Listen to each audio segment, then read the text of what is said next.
आज मैं आपके लिए इस गाड़ी का रिव्यू लेकर आया हूँ। 14 साल मेरे एक्सपीरियंस के बाद क्या ये बेहतर साबित हुआ है। इस साल अगर काउंटेबल टर्म करेंगे तो 15 साल रनिंग अब हो चुका है। इस खूबसूरत मौसम के साथ मैं बताता हूँ, इसे मैंने लिया था 2011 में, और 2011 के काउंटेबल टर्म पे जितनी भी पहली सर्विस होनी थी तब तक टॉप स्पीड ट्राई नहीं किया गया था। फिर जैसे ही टॉप स्पीड वो कवर होने के लिए सेकंड सर्विस जब हुई थी, इसके इंजन ऑयल जब मैंने चेंज करवाया था उसके बाद इसके हाई स्पीड रेव को मैंने टेस्ट किया था, जो कि 127 उस समय निकाल के दिया था। 2011 लगभग मेरा वेट 45 से 50 केजी, 18-19 साल के एज के हिसाब से ये परफेक्ट रहा था।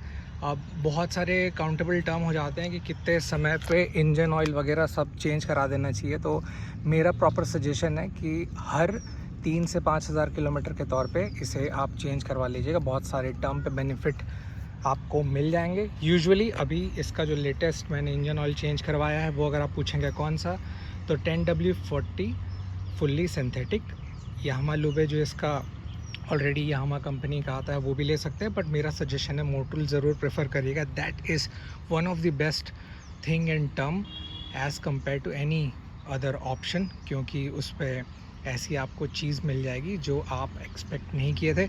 पर एक चीज़ नोटिस करिएगा, कभी भी आप ये गाड़ी अगर लेते हैं और इंजन ऑयल के टर्म पे यामा का मोटुल प्रेफर करते हैं तो फर्स्ट आप चेंज करेंगे तो उतना ज़्यादा पता नहीं चलेगा, पर इसके बाद जब दोबारा फिर से सेम एज़ यूजुअल 10W40 का फुल्ली सिंथेटिक मोटुल का डलवाते हैं तब इसके परफॉर्मेंस में चार चांद लग जाती है। और सिर्फ मैं इस गाड़ी के लिए ये टर्म यूज़ नहीं कर रहा हूँ, इसके अलावा आप दूसरी कोई सी भी गाड़ी लें, इंजन ऑयल हमेशा वही प्रेफरेबल टर्म पे रखिएगा।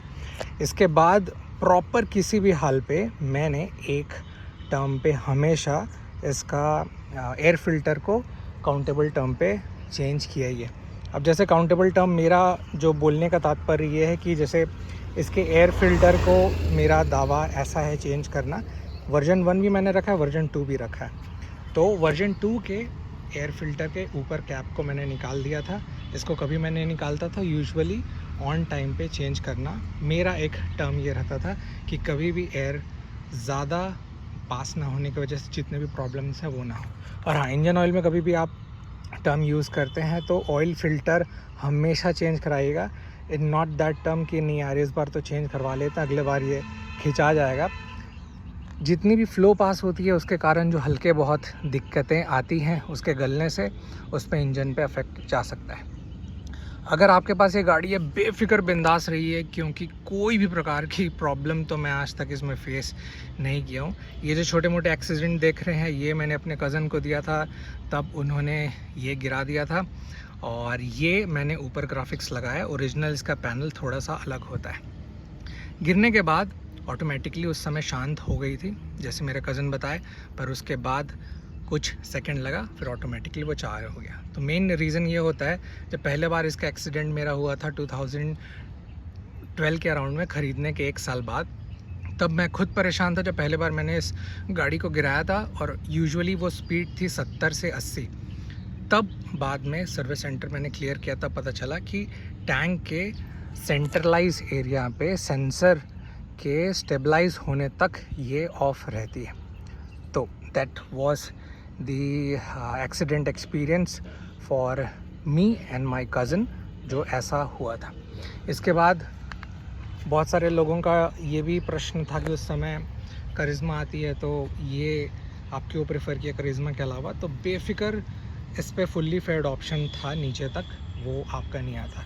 एंड लुक एट दिस यार, आज भी 2025 हो गया है, 14-15 साल रनिंग है गाड़ी, और एक भी किसी भी प्रकार का प्रॉब्लम मुझे आज तक फेस नहीं हुआ। दैट्स द ब्यूटीफुल कि इसका इंजन बहुत परफेक्ट है।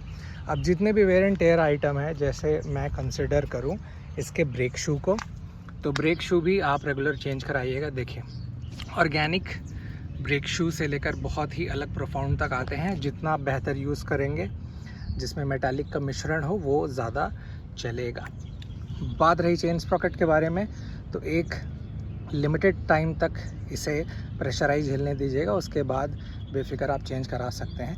क्योंकि यूजुअली मेरा टर्म ऐसा है कि अभी भी गाड़ी अगर मैं इसको फुल स्पीड में खींचूं तो एनी हाउ आज के डेट में भी 115 से लेकर 125 खींच देती है without any problem, without any shaking. और इसके नए अपग्रेडेशन पे भी जब वर्जन 2 का मैं वीडियो बनाऊंगा तो उसमें और डिटेल्स मैं आपको बताऊंगा। तो ये था छोटा मेरा एक्सपीरियंस जिसके कारण मुझे बेस्ट लगा और क्या क्या चीज़ मैंने इसे चेंज करवाया है, जो एक रेगुलर बिना किसी प्रॉब्लम की ये चला है। आने वाले समय में भी और डिटेल अगर इससे रिलेटेड कुछ होता है तो मैं बताता हूँ। जैसे टैंक रिप्लेसमेंट वगैरह सबका भी कुछ प्लान बन रहा है, जिसमें साइड के पैनल को भी मैं दिल्ली से मंगवाने वाला हूँ। तो स्टे ट्यून्ड, जब भी वो चीज़ होगा तो ये पूरा कंप्लीट पैकेज मुझे कितने का पड़ेगा वो मैं आपको बताऊंगा। स्पेशली हो सके तो व्लॉग भी बना लूँगा कि इसके जो पूरे पेयर पार्ट्स है वो एक साथ यामा शोरूम से ना ख़रीदते हुए बाहर मैं दिल्ली से ले रहा हूँ तो वो कितना पड़ा है। हाँ, उसमें टैंक इंक्लूड नहीं है। तो ये पूरे जो पार्ट्स है, सामने के पैनल, साइड के पैनल, नीचे और ये पोर्शन, ये कितने का पड़ा और ये वाला वो मैं आपको नेक्स्ट में बताता हूँ। तब तक के लिए अगर आप ये रखे हैं बेफिक्र रहिए, किसी भी प्रकार का प्रॉब्लम नहीं होगा। पर जैसे गाड़ियाँ पुरानी होती है, engine oil is the main priority term, तो आप इसका ध्यान रखिएगा। बाहर कुछ भी हो जाए कोई फ़र्क नहीं पड़ता, पर अंदर जितना बेस्ट रहेगा वो हमेशा साथ देता है।